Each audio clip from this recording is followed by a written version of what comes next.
السلام عليكم الناس ديال زينة ستوريا. كيف دايرين؟ لاباس عليكم؟ مبروك عيدكم، والله يدخلوا عليكم بالصحه والسلامه ان شاء الله.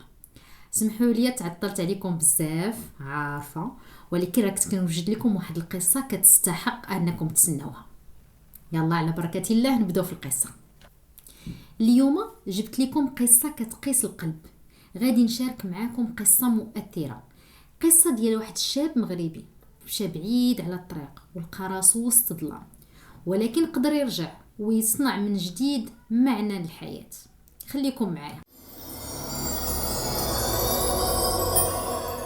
انا سميتي ابراهيم، وكنت واحد الوقت كنفكر ان الجواب على كل الالم اللي كنعانيه هو نلقاه تما في سوريا. كنت شاب بحال بزاف، عايش وسط حي شعبي في كازا. الطفوله ديالي ما كانش زوينه، الاب ديالي كان قاسي والام ديما ساكته، وكبرنا وسط الخوف والخصاص. قريت شويه، خدمت شويه، ولكن عمري ما حسيت براسي مستقر. حتى لقيت راسي وسط واحد الجماعه من الشباب اللي كانوا كيهضروا على الجهاد، على النصره، على الغفران، وعلى واحد العالم نقي ما فيه لا ظلم لا قهر. كلامهم كان كيضرب مباشره في قلبي، خصوصا مني بداو كيهضروا على الذنوب وعلى الحساب وعلى الجنه اللي خاصك تضحي باش توصل ليها. ومع الوقت حتى انا بديت نصدق، بديت نحس براسي مختار، شي حد ربي غادي يغفر ليه الا مات في سبيله. الام ديالي كانت كتشوفني كنتبدل، ولكن ما عمرها تخيلت انني غادي نغبر فجاه. النهار اللي قررت نمشي ما قلتها لتا واحد، خديت الباسبور واحد شويه ديال الفلوس وتواصلت مع واحد الوسيط عبر التليجرام، قال لي نجي لتركيا ومن تما غادي يسهلوا لي الدخول لسوريا. في المطار كنت خايف، ولكن داخلي كنت حاس براسي انني مؤمن، كانني غنمشي نحرر الامه كامله.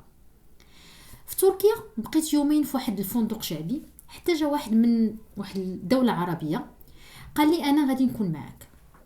ركبونا في واحد الطوموبيل صغيره ومشينا للحدود، ومن تما بدا الفيلم الحقيقي. كل شيء مظلم، البرد والناس كيدويو بلغه ما فهمتهاش، ولكن كان واضح ان الخطر قريب. في اول ليله ليا في الاراضي السوريه استقبلونا في واحد الدار خاويه، عطاونا خبز يابس وغطايات مقطعين وقالوا لينا نتوما دابا المجاهدين. كنت كنفكر واش هذه هي البدايه ديال الجنه، ولكن سكت حيت الخوف ما كيسمحوش بالسؤال. بديت نعيش معاهم، كنصلي بزاف، كنسمع الخطب كالتحريض، كنشوف في العينين ديال الناس واحد الشر غريب. بدا الشك يدخل قلبي، ولكن كنت كنكابر، كنت كنقول خاصني نصبر، يمكن هاد الطريق فيه الاختبار قبل النعيم. ولكن شي حاجه لداخل ديالي كانت كتقول العكس. الليله اللي نعست فيها وما حسيتش براسي مرتاح هي اول ليله عرفت فيها اني غادي نطيح في واحد الحفره ماشي سهل نخرج منها.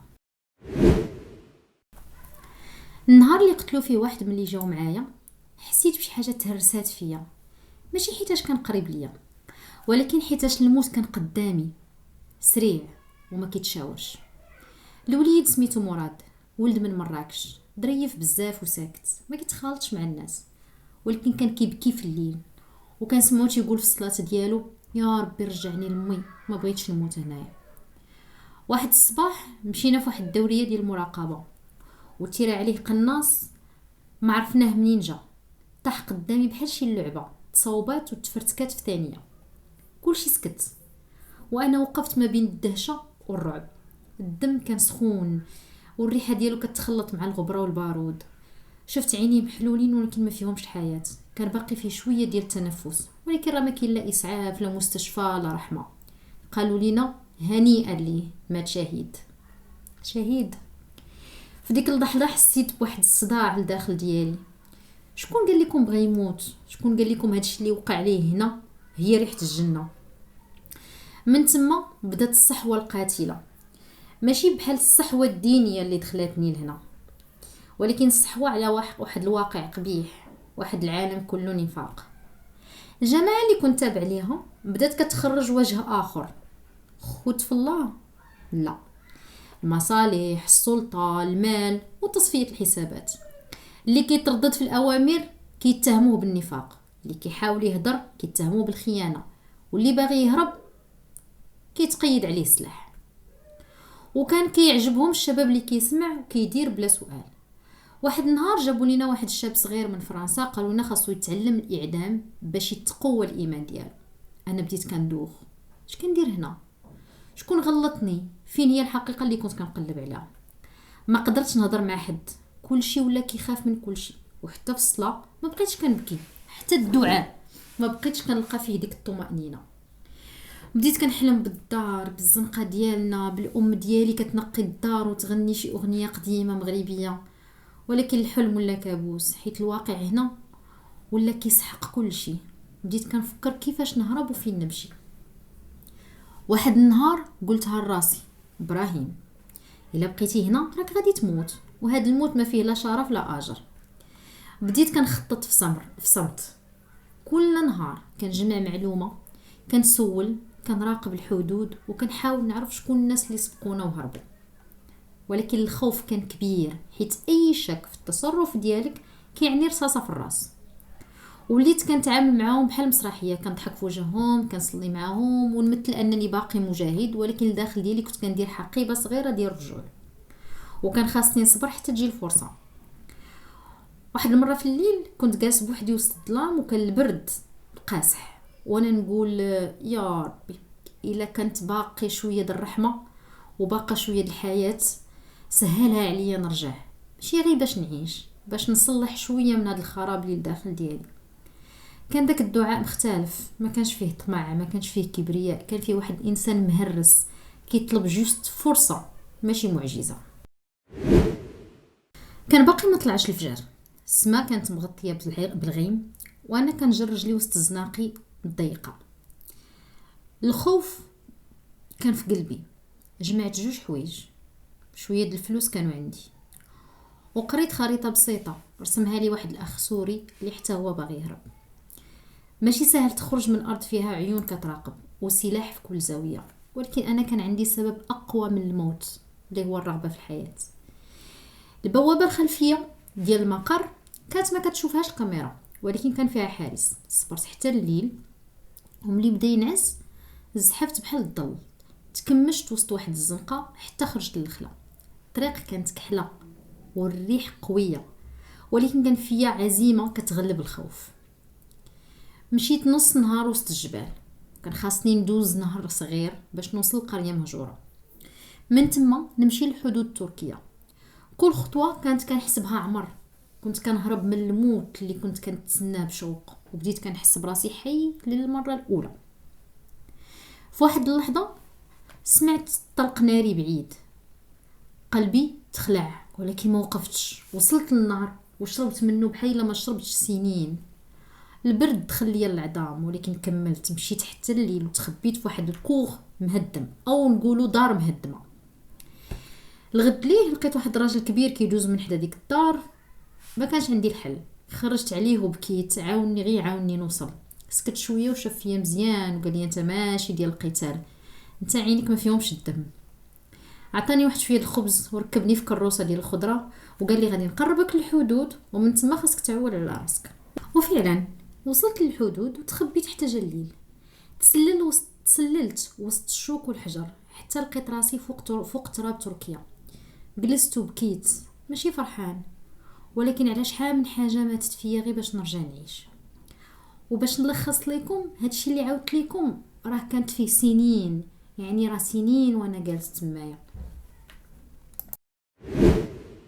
اسطنبول ما عنديش ورقه وما عنديش صاحب، غير الحنين للوطن والحسره. خديت واحد الطاكسي وقلت للشيفور يديني شي اوتيل رخيص. دخلت اوتيل شعبي في حي فيه مهاجرين من كل البلاد، الناس بحال بعضياتهم كلهم ضايعين. بديت كنخدم في واحد المحل، نعاون نغسل نمسح غير باش نجيب ثمن الطياره. كنهرب من البوليس، ولكن كنهز راسي الفوق كل نهار وتنقول غادي نرجع. وبالفعل واحد النهار جمعت شويه ديال الفلوس ومشيت للقنصليه، درت انني مغربي موظر وطلبت الرجوع. داروا المجهود ديالهم وعاونوني باش نركب طياره ورجع لبلادي. رجعت لنفس الزنقه اللي كنت كنجري فيها وانا صغير، كل شي باقي ببلاصتو، ولكن الناس تبدلوا. العيون كتشوف فيا وكانني غريب. كملت طريقي للقلب ديال الحومه، وصلت قدام الدار، باب ديالها مسدود. سولت واحد الجار شايب كان كيعرف الوالده، جاوبني: ماتت الله يرحمها، وخوتك كل واحد شد طريقه، فرقهم الزمان. فجأة حسيت بالحي كله ساكت. انا اللي كنت جاي نرجع لقيت كل شيء مشى. وقفت بلا نفس. الوحيده اللي كانت تغفر ليا، اللي كانت غتعنقني بلا شروط، بقيت كنبكي وبقيت جالس حدا الباب. كريت بيت صغير في كاريان صغير، ما كان فيه لا فراش لا ضو. بديت نخدم اي حاجه كنلقى، نهز نصلح نمسح، وكان راسي عامره بالاسئله: علاش وفين غادي؟ كنت كنخاف من الناس، كنخاف يقولوا لي شحال تخلصت شحال قتلت، ولكن الحقيقه هي انني تهرست قبل ما نمد يديا للدم. باش نهرب بديت نمشي للمسجد كل جمعه، كنصلي ماشي حيت مؤمن بزاف، ولكن باش نغسل واحد شويه من الذنوب اللي جمعت. واحد النهار لقيت واحد الوليد صغير كيبكي حدا الطروطوار، سولت عليه قالوا لي تسرقات ليه بيكالتو. شفتو بكيت معاه، قلت ليه غدا نجيب لك وحده جديده، وبقينا كنضحكوا. في ديك اللحظه جاتني واحد الفكره ما بقى لا محل لا حانوت. اليوم اختاريت نقرب اكثر من الدراري الصغار، نقرب اكثر من الناس. كنفيق بكري، كنشرب اتاي ديالي في البيت اللي كاريه، وكنبدا الجوله ديالي. كندور على البيكالات القدام اللي في السواق ولا عند الحرفيين ولا في الاحياء الشعبيه. كان كيصحابني ما غاديش نلقاهم، ولكن في كل حي في شي حد بغى يتخلص من الذكريات ديالو، وانا كنجمعهم، ماشي باش نبيعهم ولكن باش كنعطيهم حياه جديده. كنشد البيكالات كنديهم عند حداد صاحبي كيرجع لهم الروح. يا اما كنزيد نقيهم، كنصايب لهم فرانات، نبدل الروايد، كنقيهم شويه بالصابون، ومن بعد كنديهم لواحد البارك صغير في الحي. هو بارك صغير ما فيه لا ديكور لا العاب، غير شويه ديال الغازون، ولكن بالنسبه ليا هذا هو المكان اللي كتدور فيه الحياه واللي كيجيو ليه الناس مع وليداتهم. كل نهار كنقاد البيكالات في داك البارك، وكنعلق واحد الطاوله وتنكتب فيها: كراء دراجات للاطفال، تفرج وركب. ثمن صراحه اللي قسم الله في الاول. شي مرات الاب كيعطيني 5 دراهم، شي مرات الام كتجيب حتى 10 دراهم، وشي مرات شي وليد بحال هكا غير يلصق عليها كنقدر نعطيه يدور بها فابور وصافي. الدراري صغار كيجيو بالجري كيختاروا البيكالا بحال اللي كيسحب لهم كنوز، كيعيطوا عليا غير عمو ابراهيم، وكنفرح كنحس باللي سميتي رجع ليها واحد المعنى. مره كنصاوب قرعه ديال الماء وكنرش الارض قدامهم باش ما يطيحوش، وكنبقى نضحك معاهم ولا نحكي لهم شي حكايه على كل دراجه. مرات نقول لهم هادي كانت ديال واحد الجندي سابق كان غادي بها لخدمته كل صباح، واليوم راك انت كتركبها باش تلعب. وهادي كانت عند واحد البنت مشات تعيش في بلاد بعيده وخلاتها لك انت. دازت الايام وبدات القصه كتكبر بحال البيكالات. بداو الناس كيسمعوا بيا، كيجيو من احياء اخرى كيسولوا فين عمو ابراهيم، فين البارك ديال الدراجات. وكنجاوب: راه ماشي البارك، راه القلب هو اللي مفتوح. واليوم وانا كنشوف الشمس كتغرب والولاد كيرجعوا البيكالات بلا ما نطلبها منهم، تنجلس وتنتنفس بعمق. حياتي ما بقاتش كتعتمد على ماضي غامق ولا على عجله كدور وكتفرح. ماشي مهم شحال من واحد حكم عليك، ماشي مهم شحال من غلطه درتي، اذا قررتي تبني طريق جديده تقدر ديرها. الناس ديال زينة ستوريا، وصلنا لنهايه القصه.